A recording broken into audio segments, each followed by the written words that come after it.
Assalamualaikum warahmatullahi wabarakatuh.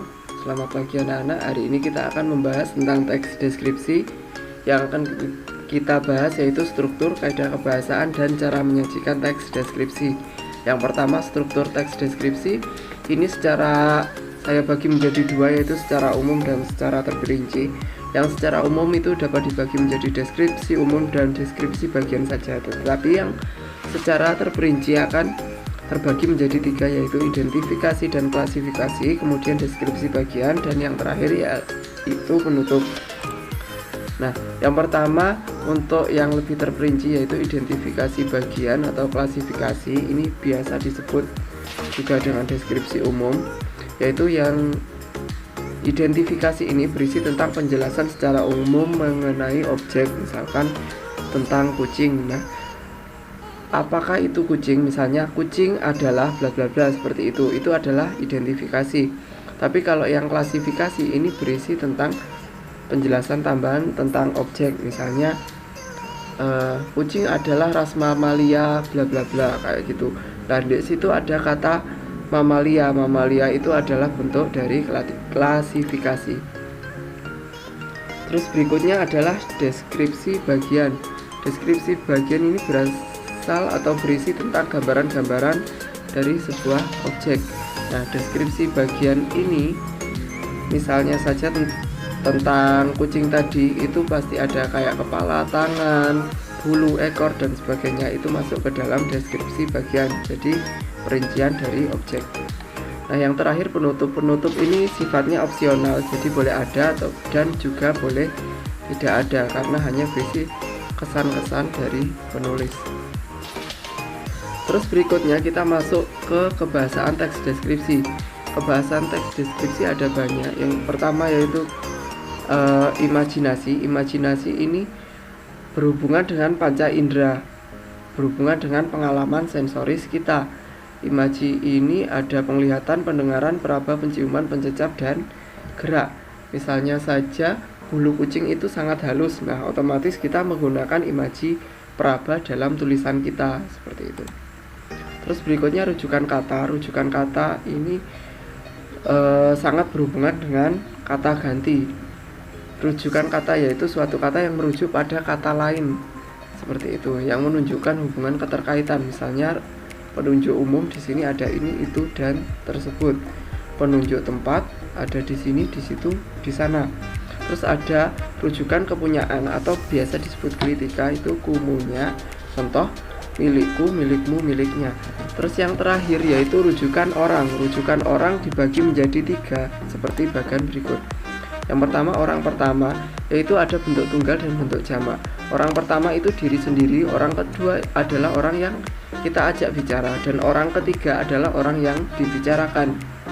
Misalnya saya berbicara dengan Anda adalah orang kedua, saya orang pertama, dan kita membicarakan orang lain. Orang lain tersebut adalah orang ketiga. Orang pertama tunggal seperti ada kata aku dan saya. Orang pertama jamak ada kami dan kita. Kami itu hubungannya dengan orang pertama dan orang kedua saja, yaitu saya dan Anda atau orang yang saya ajak bicara. Tapi kalau kita, orang pertama, orang kedua, dan orang ketiga, yaitu kita. Terus orang kedua ini terbagi juga menjadi yang tunggal dan jamak. Orang kedua tunggal ada kamu dan Anda. Orang kedua jamak ini misalnya ada kalian, kamu sekalian, Anda sekalian, dan sebagainya. Terus orang ketiga ada bentuk tunggal dan bentuk jamak. Orang ketiga bentuk tunggal yaitu ia, dia, dan beliau. Orang ketiga jamak ada kata mereka. Terus kata berimbuan atau afiksasi merupakan sebuah proses mengubah kata dasar menjadi kata yang memiliki makna baru. Macam-macam afiks ada 5 sebagai berikut. Yang pertama, prefix atau awalan, destination of affix, yaitu kata imbuan yang imbuannya itu berada di awal, seperti berdi, seperti ini. Dan suffix adalah subordination, destination of affix. Ini adalah affix yang berada di belakang dari kata dasar. Terus infix ini berada di tengah-tengah kata dasar, misalnya jadi kata dasarnya gigi jadi gerigi, mendapatkan sisipan, seperti itu. Konfiks ini gabungan afiks, bisa gabungan dari prefiks dan sufiks, sufiks dan infiks, prefiks, infiks dan sufiks, seperti itu. Jadi bebas ya, kita menggabungnya lebih seperti apa. Yang penting kalau di situ ada lebih dari satu afiks, itu adalah konfiks. Ini contohnya bisa dilihat sendiri. Yang terakhir ini adalah simulfiks atau peleburan. Misalnya ada kata pada kata ngopi, nyoto, seperti itu. Jadi simulfiks ini tidak terdapat dalam tata bahasa Indonesia baku. Terus konjungsi.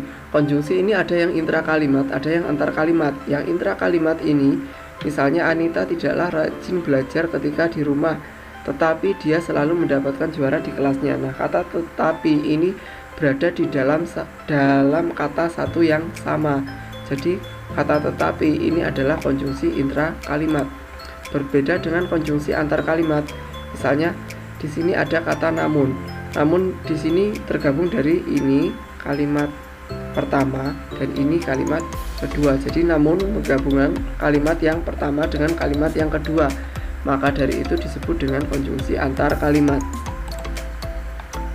Terus berikutnya kata depan atau preposisi, yaitu kata yang berada di depannya nomina, misalnya di, ke, dari.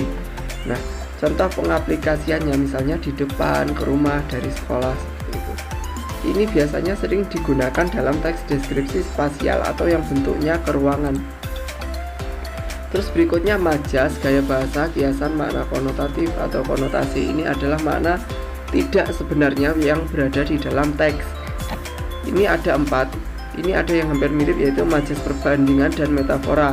Bedanya kalau majas perbandingan ini menggunakan kata pembanding, yaitu seperti bak, bagaikan, seperti itu. Kalau majas metafora membandingkannya itu tidak menggunakan kata pembanding. Nah, ini kata pembanding. Nah, ini tidak ada kata pembandingnya, jadi langsung seperti itu. Terus yang ketiga, personifikasi ini membandingkan suatu hal atau benda seolah-olah memiliki sifat seperti manusia. Personifikasi berasal dari kata person atau persona yang berarti manusia itu sendiri. Misalnya nyuruh hijau di pantai itu melambai. Nah, nyuruh hijau bisa melambai, seperti itu. Itu adalah contoh personifikasi. Terus metonimia atau nama lain, kayak gitu, berasal dari kata nim atau nama, seperti itu ya. Jadi kita ambilkan dari label, merek, atau ciri suatu benda. Misalnya Bapak pergi ke kantor mengendarai Honda. Nah, Honda di sini maksudnya sepeda motor. Nah, itulah yang disebut metonimia. Terus berikutnya ada kata khusus. Kata dalam teks itu ada 2, yaitu kata umum dan kata khusus. Kata umum ini sifatnya luas ruang lingkupnya. Kalau kata khusus ini ruang lingkupnya sempit. Misalnya ada kata warna. Warna ini adalah kata umum, sedangkan kata khususnya merah, kuning, hijau. Nah, warna ini sifatnya luas, sedangkan merah, kuning, hijau ini merujuk pada warna tertentu. Nah, ini disebut dengan kata khusus, seperti itu. Nah, yang terakhir, menyajikan teks deskripsi. Langkah-langkahnya yaitu menentukan objek. Objeknya itu apa, terus kita perinci objek tersebut. Misalnya objeknya kucing, perinciannya yaitu kepala, terus badan, ekor, dan sebagainya. Terus kita susun perincian itu ke dalam pola yang sistematis, mulai dari kepala, terus badan, baru ke ekor, jangan terbolak-balik. Terus dari perincian yang kita susun itu tadi kita kembangkan menjadi sebuah teks. Nah, kalau teksnya udah jadi baru kita sunting gitu. Sekian dari saya, mohon maaf terlalu cepat. Jika ada kritik, saran maupun pertanyaan silahkan dicantumkan. Wassalamualaikum warahmatullahi wabarakatuh.